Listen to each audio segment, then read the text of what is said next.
BLA आरो KLOनि गासै सास्नि रां दाबिग्राफोरा बा गेंआ टेररिस्ट गें होनना लिरना होदों बेहाय बिसोर एरेस्ट खालामजाबाय।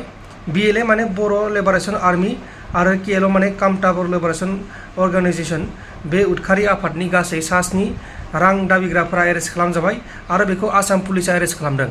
खुलुमबाय नोंथांमोनखौ बयखौबो बरायबाय। दिनै मोनसे जोबोर गिदिर खौरां फैदों, नायबानो जाबाय। नै दानि बावैसो आङो बेखौ मोनदों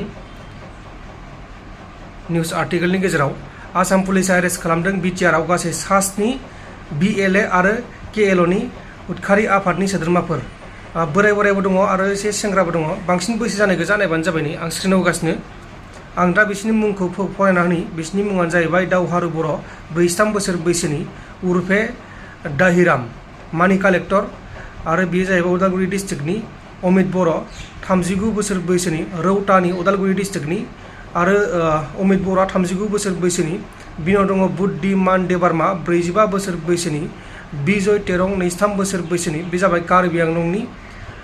रेनगोना ब्रह्म उर्फे बि रोनगोरा 34 बोसोर बैसोनि उदालगुरि डिस्ट्रिक्टनि।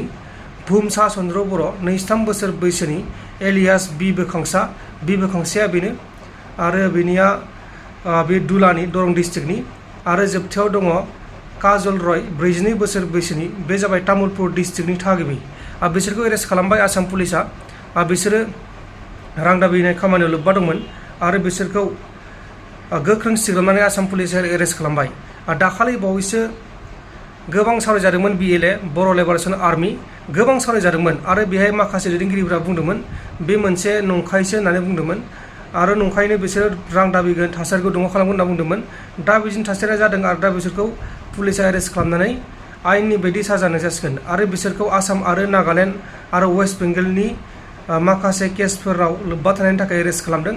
बिसोरो आसामावल' नङामोन, गुबुन गुबुन रायजोफ्रावबो रां दाबि खालामदोंमोन बा फैसा कालेक्सन खालामदोंमोन। बेखौ बुंदों GP सिं, आसाम पुलिसनि जेनेरेल DGP बिथाङा बुंदों। दा जियानो जादोंला दा बिसोरखौ एरेस्ट खालामबाय। अब्ला जों दा जोबथारनायाव सावरायगोन मोनसे गिथाव बाथाव जाथाय। बे जाथाया मैया फुंनि 2 रिंगायाव जादों। मैयाहाय जादों बे जाथाया। मैया फुंनि 2 रिंगायाव गंसे खारबाय थानाय गारि, बे बासआ कारेन्ट खुन्थायाव राजा लामानि कारेन्ट खुन्थायाव सौदावनानै गासै 25 सुबुङा अरजों खामथाब जानानै जिउ गोमादों बा थैदों। कारेन्ट खुन्थायाव सौदावबाय, बासाव अर नांबाय आरो बासआ लक मारनायमोन, बासनिफ्राय ओंखारनो हास्लाबासै। बेबायदि एक्सिडेन्ट जानायाव बोरै ओंखारबावनो हानो। गोबां दुखुनांथाव जाथाय, माखासे सावगारि दं, बेफोरखौ नायबा नोंथांमोना बुजिगोन। बे जाथायाव गोबां मानसिफोर थैदों। 25 सुबुङा थैदों, लोगोसे गुबुन 6 सुबुङा गोब्राब जोखोम जादों। आरो बे जाथायथिलियाव महाराष्ट्र रायजोनि चिफ मिनिस्टार बिथाङाबो थांदों। माखासे सावगारि दं, बेखौ नायबानो जाबाय। गोबां दुखुनांथाव जाथाय बा जाब्रबथाय जाथाय। बासआ थांगासिनो दंमोन मानिफ्राय नागपुरनिफ्राय पुने फारसे थांगासिनो दंमोन। नागपुरनिफ्राय पुने फारसे थांबाय थानाय समावनो बे जाथाया लामा ससेयाव जादों बा बुलथानायाव जादों। महाराष्ट्र रायजोनि सिङाव थानाय बुलथानायाव बे जाथाया जादों। फुंनि 2 रिंगासो समाव जादों। गोबां दुखुनांथाव जाथाय लोगोफोर। दा बिदिनो गोबां जाथायफोर फैबाय थायो। आं माखासेखौ आंनि मेन चेनेलाव होबाय थाखायो आरो आं माखासेखौ बेहायबो होयो, मानोना गोबाङानो आंनि मेन चेनेलखौ नाया आरो बे सेकेन्ड चेनेलखौबो नाया। माखासे बिनि अडियन्सआ बेलेग, बिनि अडियन्सआ बेलेग। दा बेनिखायनो आं बेखौ लाबोनांगौ जायो गेजेर गेजेर। दा जिया जादोंला जोंनि बिटिआरआव गासै सास्नि उदखारि आफादनि केडारफोरा एरेस्ट खालामजाबाय आरो बिसोरो टेररिस्ट गें होनना लिरना होदों। नायबानो जाबाय। नै आं स्क्रिनाव होगोन। बिसोरखौ टेररिस्ट गें होनना लिरना होदों। दा बेनिखायनो आंबो बेखौ बुंदों।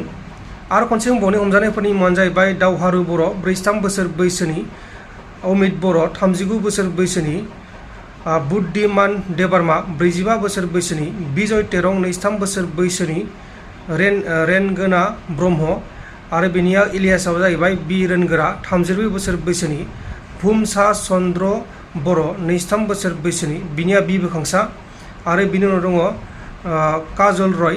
बेसोर गासै सास्नि। नायबानो जाबाय लोगोफोर, बिसोरनोमोन। अब्ला लोगोफोर दिनैनि भिडिअआ बेखिनियानो जोब्बाय। बा नोंथांमोना जुदि साबस्क्राइब खालामाखै साबस्क्राइब खालामनो हायो।